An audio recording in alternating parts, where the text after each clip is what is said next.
then is around global experiences and global learning for students throughout the school year. And so we're going to look at this in a couple of different ways. We've been able to create project-based learning opportunities, experiential learning, real-world-based sort of authentic learning experiences. Those have been the most powerful ways that we've been able to see students not only engage and be motivated, but also to be able to get to that next level in terms of the cognitive.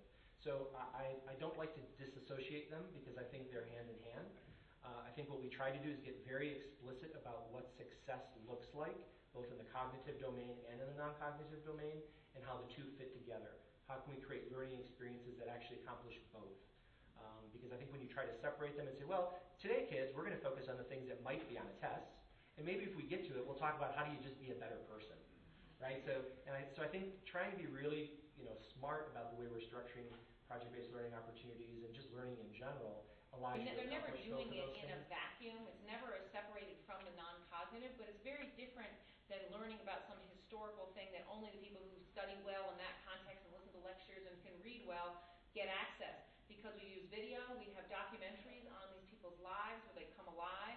We have a whole series of different activities the students engage in around the curriculum material. Then they start to think about the project, right? So we always make sure that there's some kind of weaving into this foundational knowledge as they move towards developing what they want to work on in their own community. So I think for me, these students need to be informed. As mentors, but very much in the background as the work we saw this morning when Mike and Jennifer said that they had a chance to just stand back and watch.